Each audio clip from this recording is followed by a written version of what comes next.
Secrets of the Ancients.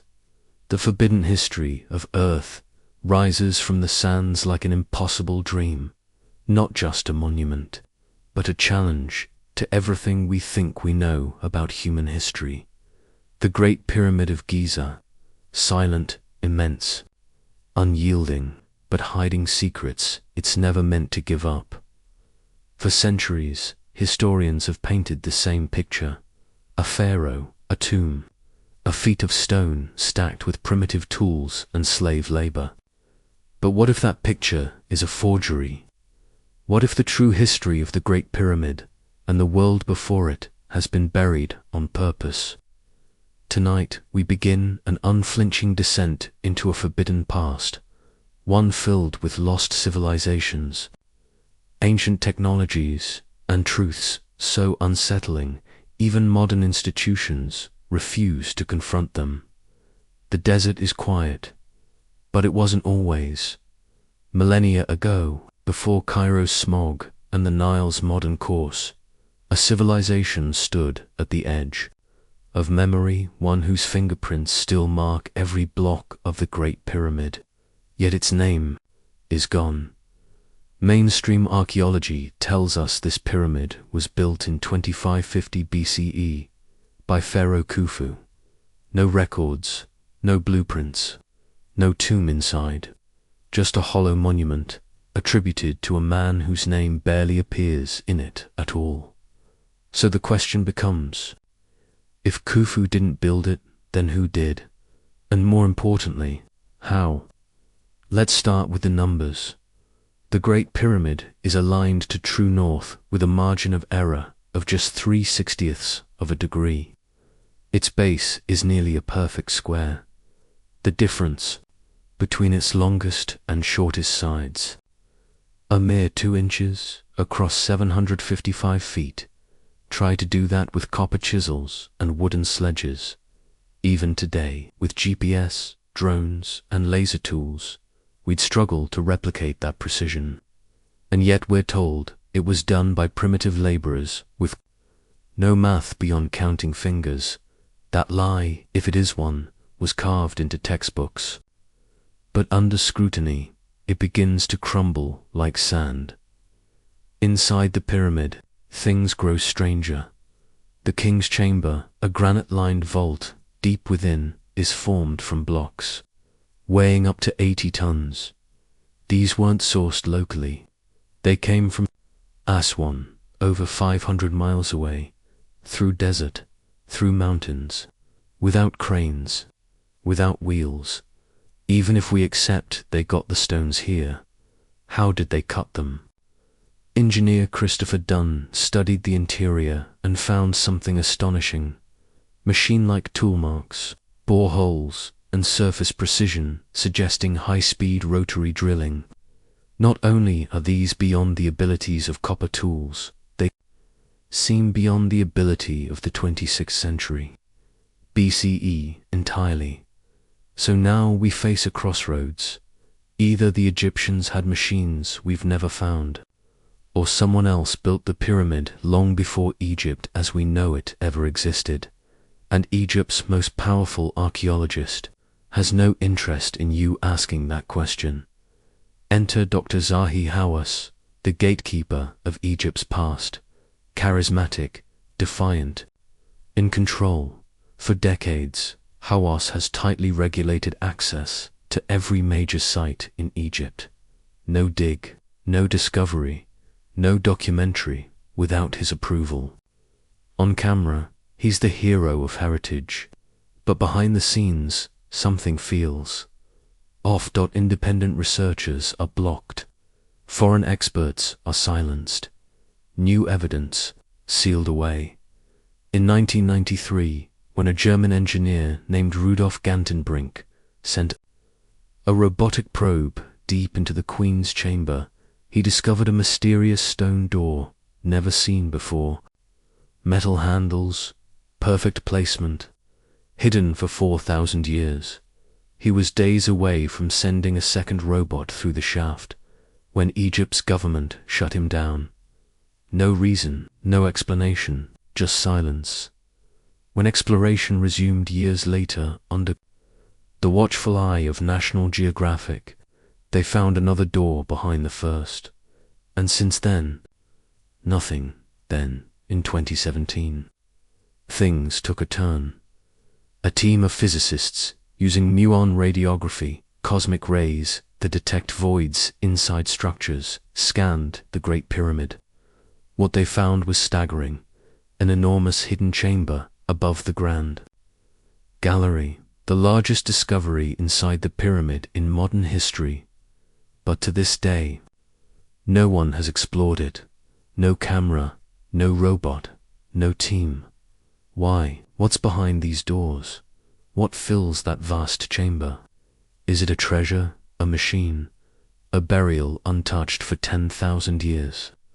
Or is it something that challenges our entire view of human history? And, if so, is that why we're not allowed to see it?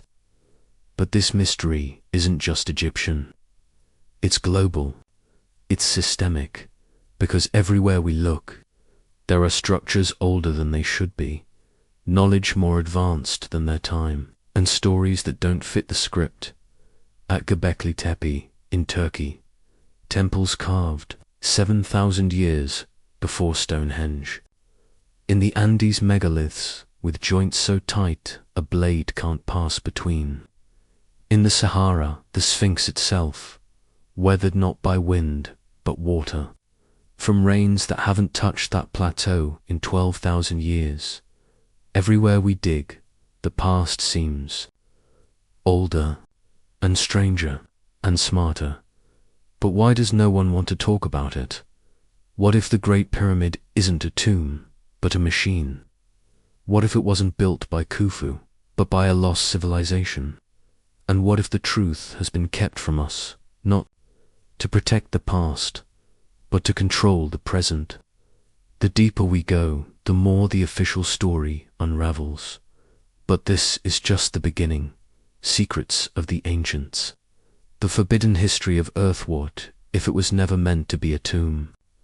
What if the Great Pyramid isn't a final resting place, but a machine, a colossal instrument, still humming in silence beneath the desert? The wind whispers across Giza's plateau, stirring the ancient dust. For generations, we've been told the story is over, that this monument is just a relic of death and ego. But step inside, and you'll feel it. The hum of geometry, the pulse of something alive. Tonight, we tear away the funerary myths and follow the evidence into a machine too vast to comprehend. Forget gold. Forget sarcophagi. The Great Pyramid has no tomb, no mummy, no inscription honoring the dead. Not a single royal name is carved into the stone. In a culture obsessed with the afterlife, one that painted every inch of its tombs in honor of the journey beyond, this silence is deafening. So we ask again, if it's not a tomb, then what is it? Let's examine its inner workings, not as a burial site, but as a machine. Start with the king's chamber, a perfect granite box, polished smooth. No decoration, no remains, just silence. But here's what matters. The chamber is made entirely from pink granite hauled from over 500 miles away. This granite is high in quartz, a piezoelectric material. Piezoelectricity means that under pressure, quartz generates an electric charge. Now imagine 80-ton granite blocks vibrating with seismic energy, quartz oscillating. Could this have been a resonance chamber engineered to channel Earth's natural frequencies? And then there's the Grand Gallery. This isn't just a hallway, it's a marvel of construction. A steep, echoing passage stretching upwards like a cathedral. The walls are flared. The ceiling steps upward in corbelled layers, acoustically tuned, carefully measured. But to what end? Some theorists suggest this gallery wasn't just a corridor, it was a waveguide. A resonant tunnel, amplifying energy from deep beneath the earth, funneling it upward, like the throat of an instrument. So what if the pyramid wasn't just a monument, but a kind of power plant? Not electricity as we know it. Something different, something older. A method of harnessing energy from the earth itself. The ancient Nile once flowed closer to the pyramid. Imagine it. Thousands of gallons of water rushing through underground aquifers beneath the plateau. That movement creates vibrations, low-frequency sound, harmonics. Some researchers believe these frequencies would rise into the pyramid through shafts and chambers, causing the quartz-laced granite to resonate. In this theory, the pyramid becomes a giant sonic reactor, a structure built to harness vibrational energy from Earth's motion, not fiction, physics. And then there are the mysterious shafts. 4 slender tunnels rise from the queen's and king's chambers, angling sharply to the sky. They don't connect to anything outside, at least not directly. For centuries, they were dismissed as symbolic, mere air shafts. But they are precisely aligned with Orion's belt, with Sirius stars sacred to the ancient Egyptians. What if these weren't spiritual symbols, but components in a larger system, a celestial alignment mechanism?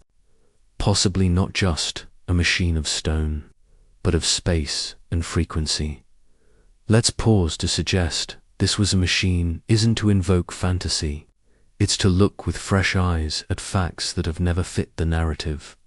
Why is there no soot in the chambers, despite no evidence of torches or lamps? Why does the structure resist earthquakes better than many modern buildings? Why is every major dimension of the pyramid a direct harmonic of planetary constants, Earth's radius, its curvature, even the speed of light encoded in qubits? Coincidence or a code? The deeper we dig, the less this looks like a primitive tomb, and the more it resembles a device built not for death, but for life. If this is true, if the Great Pyramid was a machine, then who designed it? Egyptians never claimed it. Pharaohs restored it. They built around it. But they never said, "We made this." They left that to us, the modern mind, to assume perhaps the real builders vanished long before Egypt's golden age began. Perhaps they left the pyramid not as a tomb, but as a message, a monument that would survive ice, fire, flood, and time to awaken something in us when we were finally ready to understand. But if the pyramid is a machine, then what was it built to power? The next clue lies not in the structure, but in what lies beneath it. Secrets of the ancients, the forbidden history of Earth beneath the pyramid, is silence. Not the silence of emptiness, but of something waiting, something sealed, untouched.